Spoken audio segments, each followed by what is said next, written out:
Good morning, everybody. I don't have my usual setup, obviously, and today's video is brought to you by Hotel Room Coffee, which is, well, we won't talk about the hotel room coffee, but it's not bad. It's drinkable.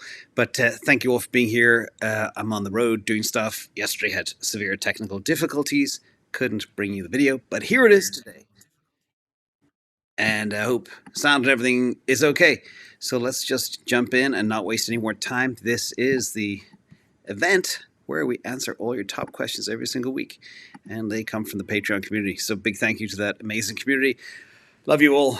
I love seeing you on the inside. And every week the questions have kind of a theme, and a lot of the theme is about risk and risk management. And it's no different today. We're going to talk about Near Protocol. We're going to talk about Lido staking. We're going to talk about Bitcoin. We're going to talk about Great Reset concerns and how they can enforce it. CBDCs, you name it, a whole bunch of stuff. So let's just jump in.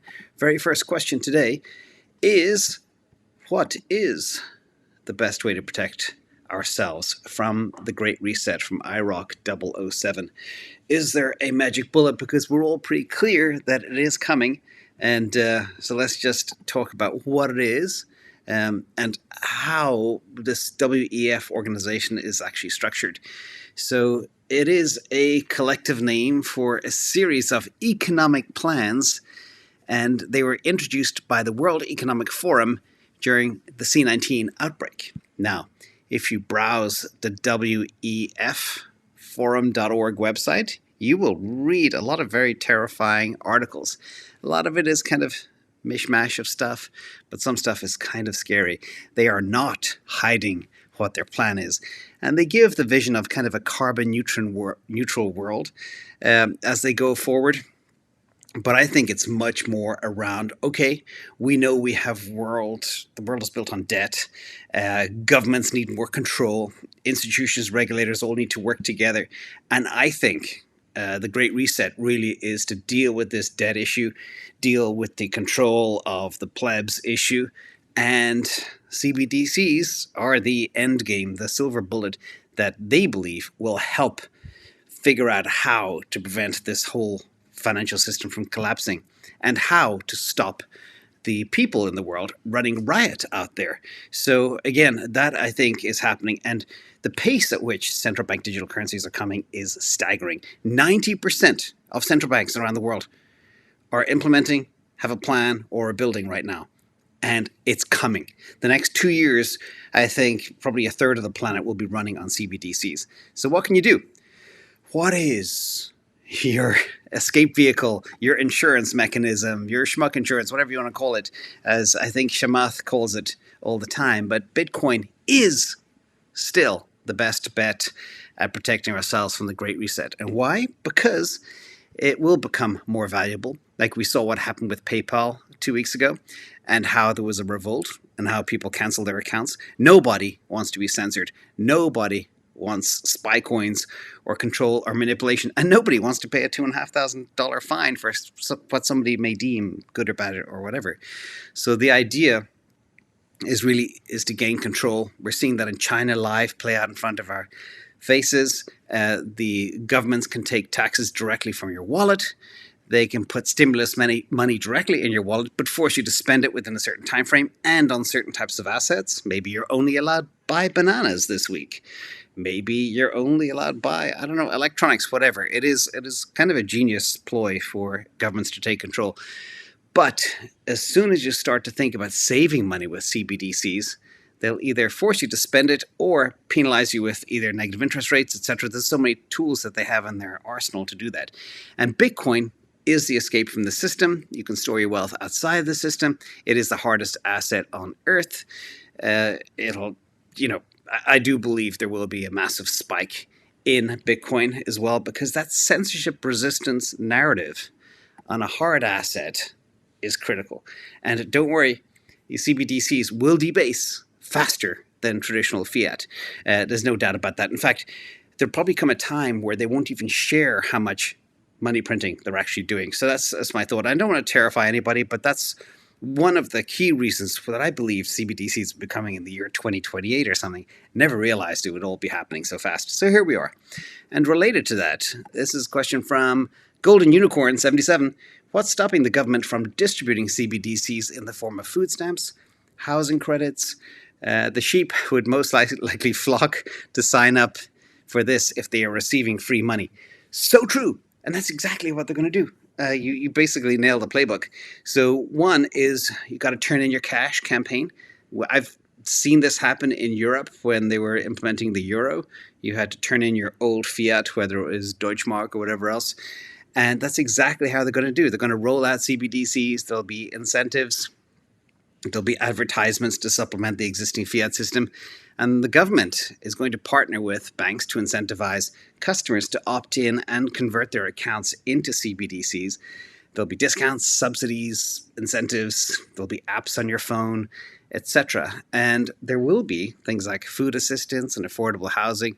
And again, the government might also recruit some celebrities. I can't remember the name of the guy, some actor who is behind crypto.com. Maybe they'll get him on. They'll get people like Nouriel Roubini to go on TV and constantly push CBDCs and say how wonderful they are. Come get some control. There could be advertisements on the Super Bowl. The sky's the limit. But in order to keep kind of credit card and other financial institutions happy, there will be a two-tier system where probably banks and other institutions will issue the asset backed by CBDCs. And this way, companies will still issue loans, credit cards, and operate in the usual way, but the backing will be that central bank digital currency.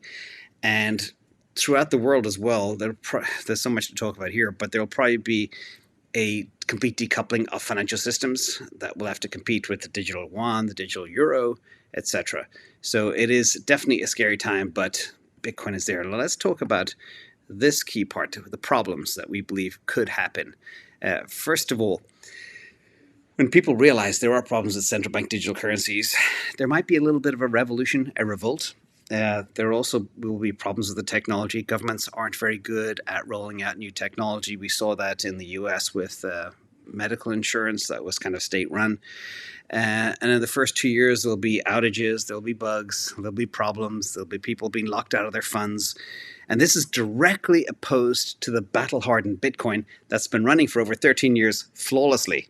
Okay, it is superior money. It is, as I said, battle-tested, and it is a damn sight better than any central bank digital currency. So mandating as well, most of the people don't care. We've seen over the last 2 years that people actually do trust the government, they do believe the government, and they will opt in. But there will be a subset that are savvy and they will opt out. And I don't know if that's going to be 10%, 20% of the population, but that's going to be enough to make things like Bitcoin skyrocket. It's all coming soon, ladies and gentlemen. The next 2 years, 3 years will be exciting and also terrifying. Talk about a double-edged sword. So next question. With all the CBDCs currently being created, designed, is it possible to for a government to seize control of an existing crypto altcoin? From Mark 2. As you can see, everybody's now worried about the WEF, CBDCs, and governments taking control of crypto. So first of all, let's talk about this. Seizing Bitcoin is extremely hard. Small altcoins, yes, they can certainly be confiscated, but people tried with Bitcoin before. So the question is, when we talk about certain altcoins, for example, the founder could be arrested or threatened. You have other things that could be banned, controlled. We saw recent instances with Tornado Cash and many, many other assets. But as opposed to that, seizing Bitcoin is practically futile. We saw it in places like Canada with the trucker protests. We saw it in war zones where people try to control and shut down Bitcoin and Bitcoin transactions. And again, it is very futile. Bitcoin is ephemeral. So the other thing as well, we all have seen the history. I won't spend too long on this, but these bans have been tried and they are futile. And that gives me even more confidence. You have the China bans, the India bans, I can't remember all the countries that actually tried to do it, and it just makes it much more popular. Nigeria is another one. So we'll see.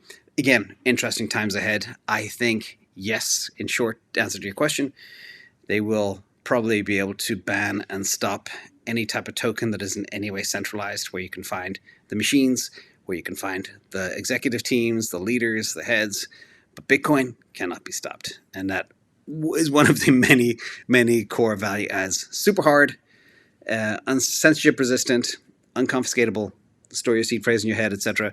It is a miracle of our time. That's the reason I started making YouTube videos too, by the way. Next question from Capo. I've never heard you mention the BC Vault hardware wallet. Are you aware of it? And the security credentials seem very good. Would you agree? So this is fascinating, and we're fortunate to have a wallet expert as part of the team here. So this is a brilliant, brilliant question, and very, very important to really, I can't stress this enough, really trust the wallet that you are using, okay? Let's walk through this and show you a couple of red flags.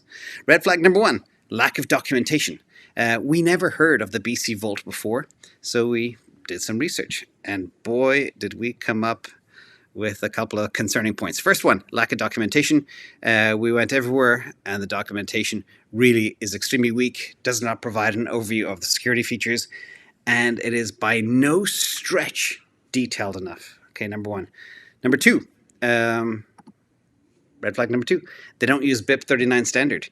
And as you know, BIP 39 is the seed phrase standard, is limited to 1 page of documentation, and they don't use the standard seed phrase approach to back up your wallet. Instead, they use some type of gyroscopic random value generator to produce private keys.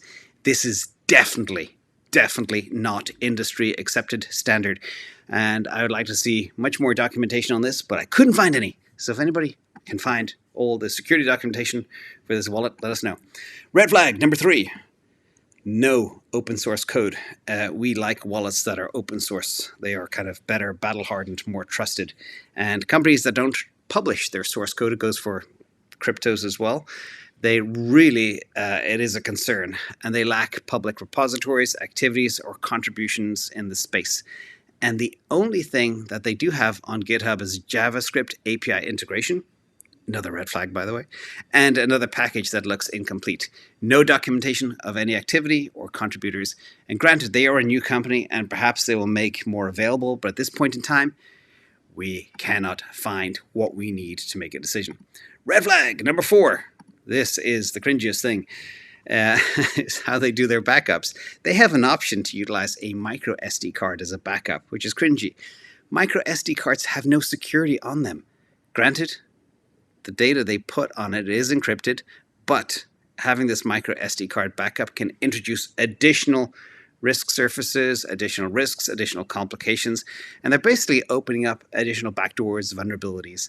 So it's kind of crazy. And also they have the ability to connect to a printer to print a QR code backup, which is another exposure and vulnerability. I mean, it's as if it was made in a kindergarten. Now, red flag number 5. Probably another one, which, again, they said it has been approved by experts. So when you think about a wallet and you think about experts, you'd expect the top security experts on planet Earth. But no, they have people who approved it are all crypto influencers. And these influencers are by no stretch security experts. Next, conclusion, real simple, way too many red flags. We can't even cut them a bit of slack given they are a new product. But right now, there are way better options out there. Trezor, Coldcard, Bitbox all have rock solid, tight security features. We've covered them.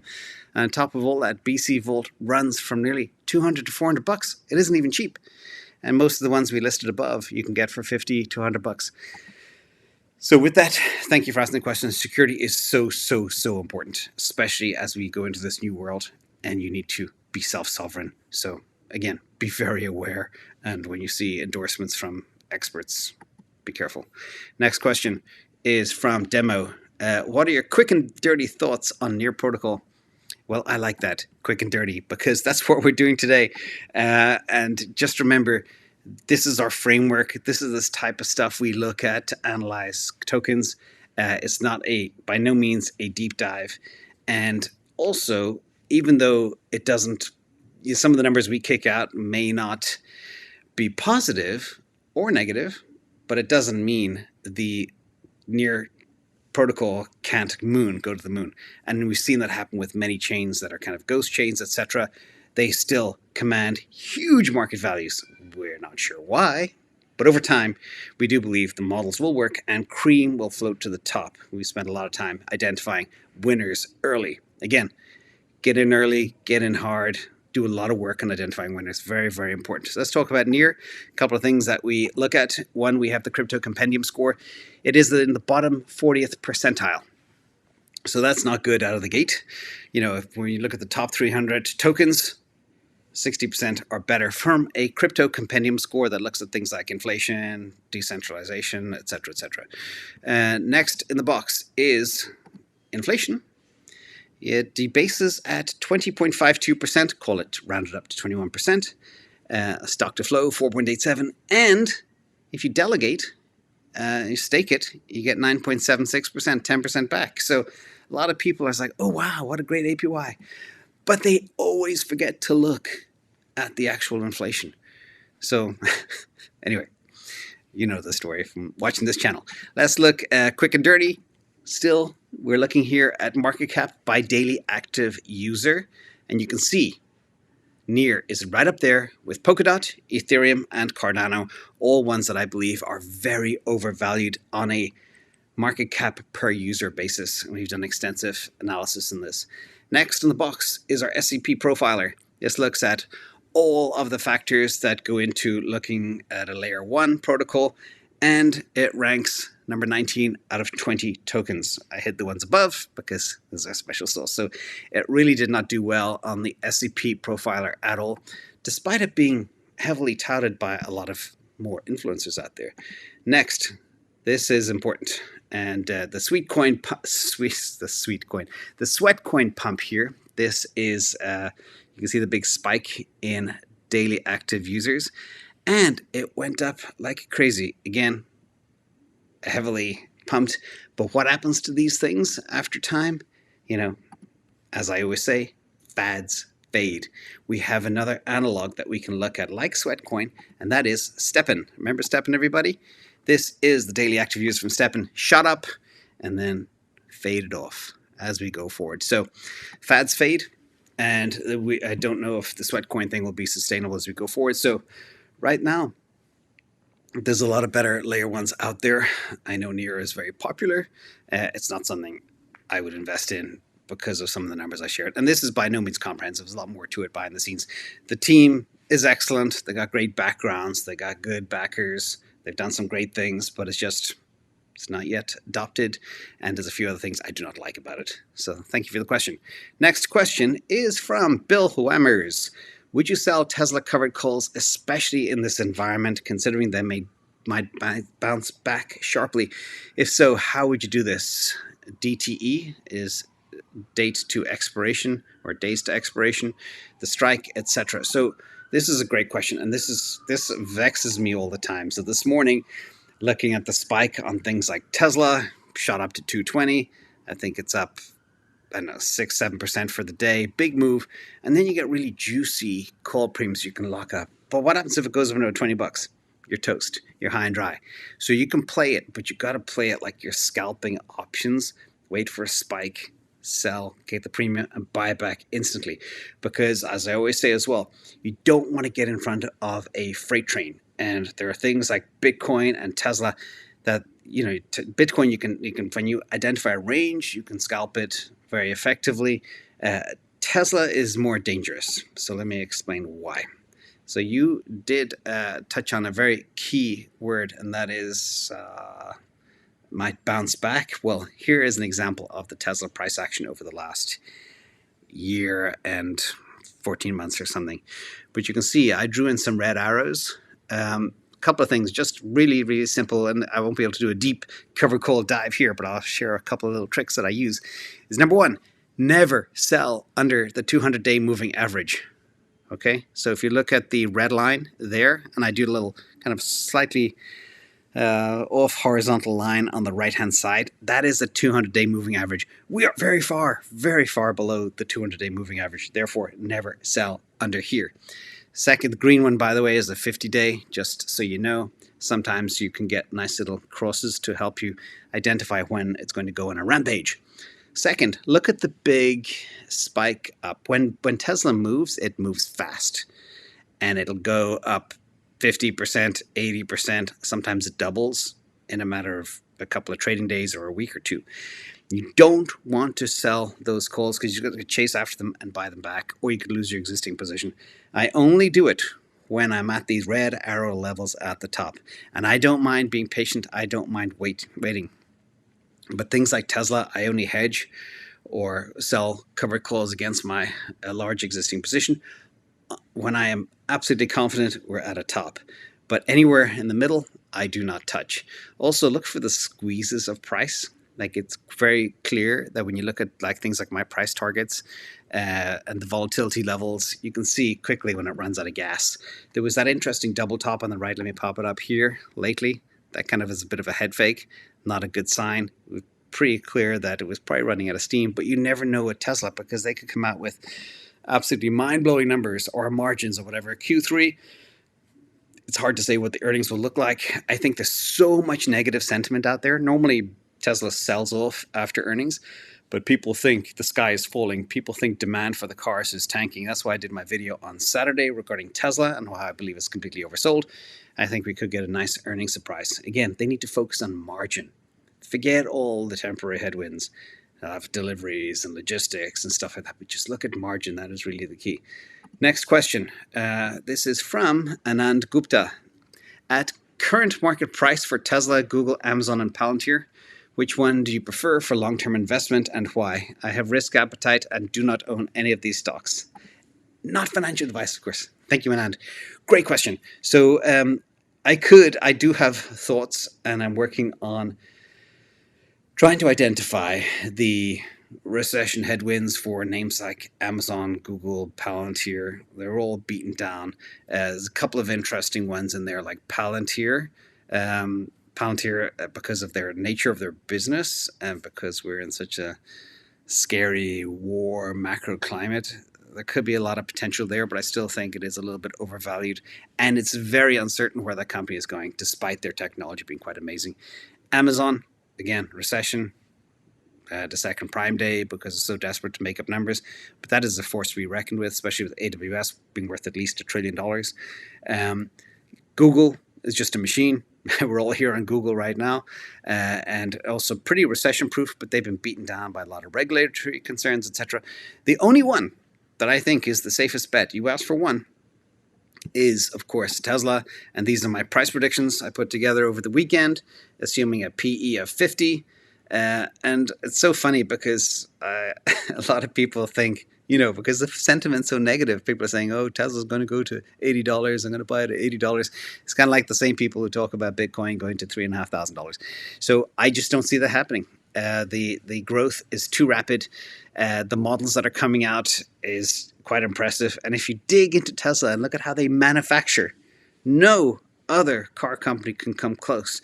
And how they nail design.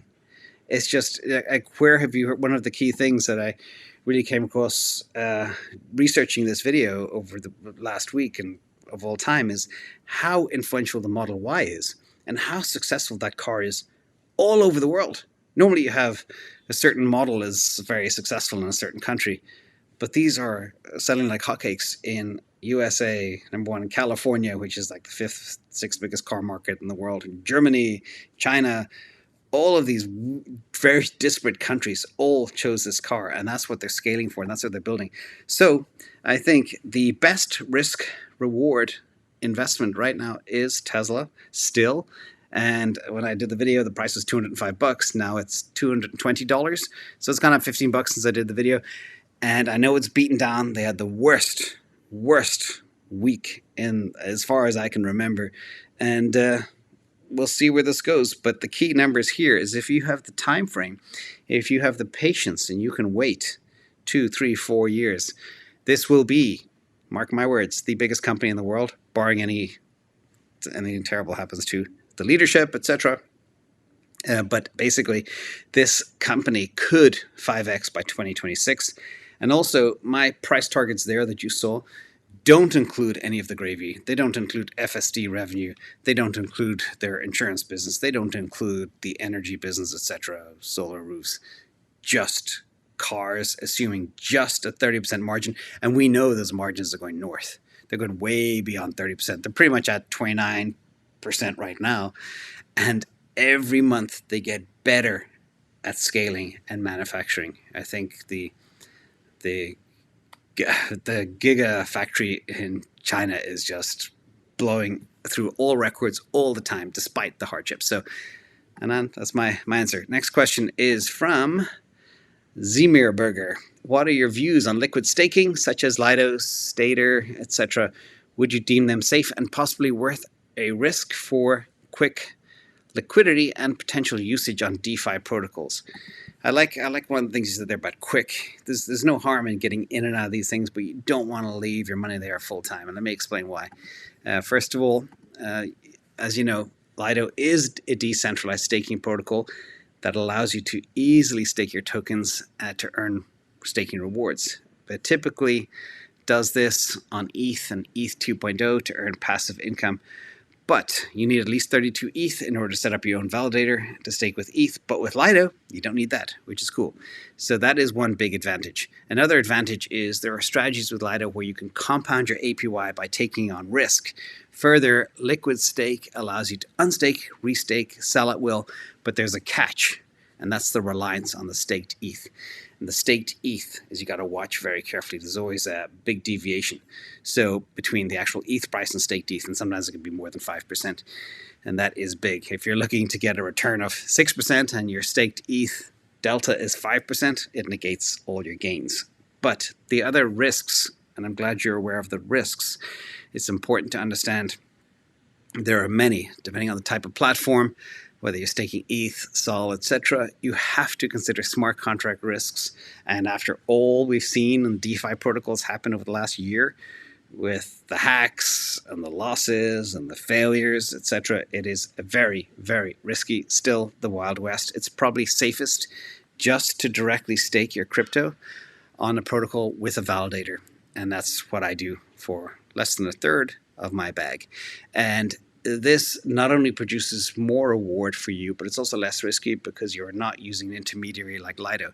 Also, risk return considerations. If you're chasing yields, you're better off yield farming on lending protocols or providing liquidity to AMMs rather than staking, if that's your game. And again, reliance on staked ETH basically is an IOU to ETH. And when you get the staked ETH, which represents your staked ETH, it represents a huge risk that you're relying on this to continue to be pegged. And we've seen how it's lost the peg. And the fourth thing that we've seen lately is regulatory risk. Huge risk, especially with the SEC taking a hard look at these protocols right now.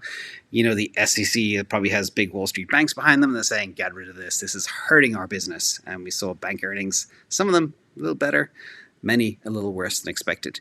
So when you stake a token on the L1 protocol, you're basically providing more security to the network. And if you already believe in the protocol enough to hold a token, then staking the token on the L1 isn't going to incur much additional risk. So that is kind of where we are with that and our take on the subject. I hope that helps. Next question. This is regarding the Inflation Reduction Act of 2023. This is from CryptoGal.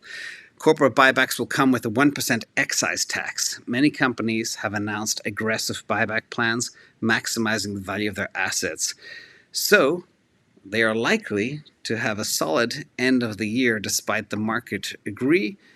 This is weird because I am watching very carefully the story around Tesla stock buyback. So my simple calculus for stock buybacks is it makes sense if a stock is more than 20% undervalued. Say, for example, the fair value for Tesla for me is at least Sandbagged, $330, at least.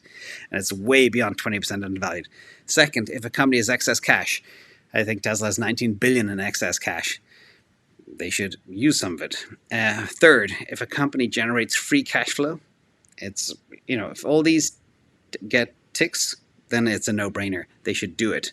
And then wait for a rebound and sell the stock. Now, the question is regarding this 1% excise tax. Should this be an incentive for companies to rush to do it before year end because the excise tax goes into effect January 1st, 2023? I don't think it makes sense to rush to a decision like that for the saving of 1% excise tax, which also is not tax deductible. Isn't that funny? You're paying a tax that's not tax deductible. But we'll see. I do think there will be some stock buybacks that will take advantage of this before year end, especially if the stock is really, really beaten down, like many names are. Way, way oversold, in my opinion. So, great question. Next question is from Mainstage News. Does the prospect of self-driving cars cause concerns in the long term for real estate prices? For example, 1 to 5 years, we'll have level 4, level 5 will become a reality. 10 to 20 years, widely accepted, and owning a car is no longer commonplace. And 15 to 30 years, parking lots and garages are no longer needed for every building. Huge increase in land supply. Excellent question. So, in fact, I had dinner last night with a top developer in San Francisco. We spoke about exactly this. So, let's first of all talk about a sneak preview with what's going on in the world. So, you can see Uber and Lyft, and we've seen the changes happen to cities. People no longer drive and park in cities. They commute with an Uber because it's cheaper than paying for parking. So we're already seeing a huge amount, at least in San Francisco, I've witnessed over the past 10 years, a lot of parking garages have been demoed and they built office spaces or condos. So that's already happening. So you're on the money there. Second, autonomous vehicles and impact on real estate. Garages already being replaced, as I mentioned, because of Uber and Lyft. This will accelerate. There will be fewer parking garages and the prices will become so expensive because supply and demand. An increase in parking prices will make driving into a city completely prohibitive, and which means more space in cities for living. And that brings me to my next point. And this is this regarding the vehicle impact on cities. Barring any future plagues, which caused a lot of people to leave the city over the last 2 years, now they're coming back. And it's estimated that 65% of people will live in cities by the year 2050. This is just a lot more to do. It's a lot more convenient as long as the city is well organized. Now, my vision, and I've been talking about this for a while, is the fact that people will still work in cities but live far away at the weekend. So, for example, there might be an autonomous vehicle that will drive them in from the countryside on a Monday morning very early. They'll be able to lay flat in the car, sleep in it, and work till Thursday, and then jump back in that same vehicle and have them sleep on the way home, and then spend the next 3-4 days at home in the beautiful, lush nature countryside. So the people have the city living pleasure and the rural pleasure too, if that's what they want. Now, the other thing to consider really is the suburbs. This is kind of where it gets interesting. So not only you'll have big changes in the actual cities, but also I believe the suburban impact will be a little bit different.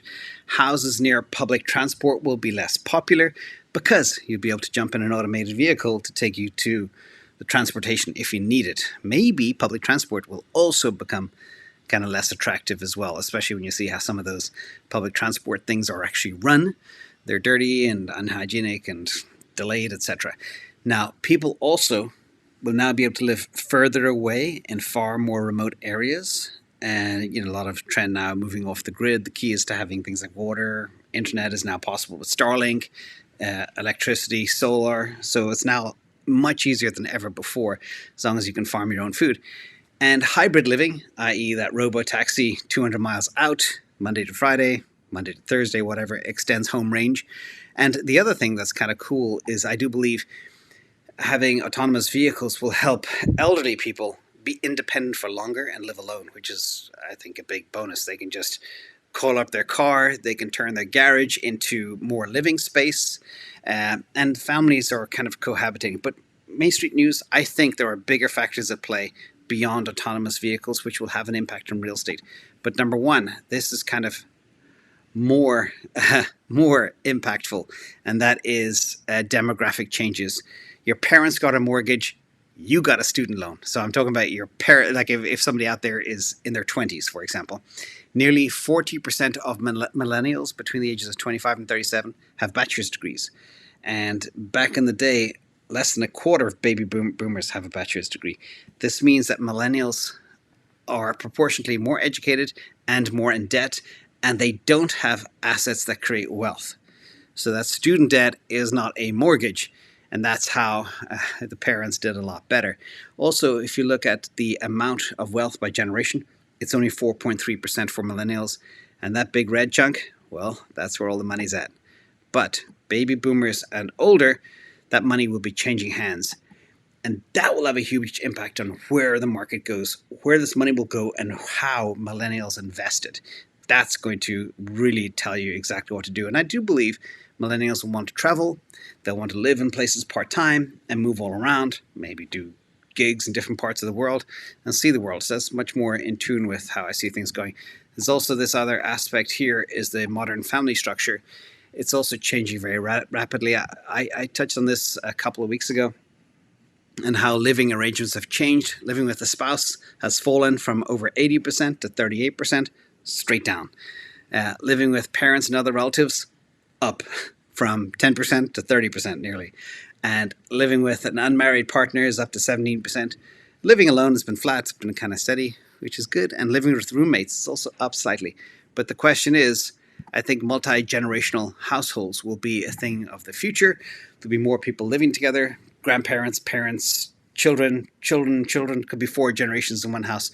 And I think that will be an interesting one too, especially if you can build a house that has both privacy and common areas for everybody. So I think that'll be more impactful than autonomous vehicles, to be honest. So, but it's very, very important when you are investing in real estate, you got to look 10 years out at least. Will the population grow? Will there be demand? Do you have feeders for your property, et cetera, as we go forward? Finally, best part of the week is helping animals. Big thank you to people in the community and Kiwi Robin bringing this to our attention. There is an association called Wild Futures, and they are struggling right now because of hardship of the pandemic, etc.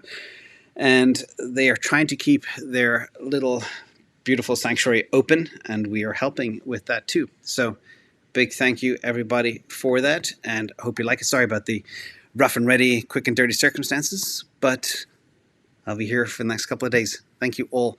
Sorry, I've got to run to a meeting. No time to take your questions, but I promise I'll make up for it later in the week. Okay? Got to run. Thanks all. Love you all. Bye.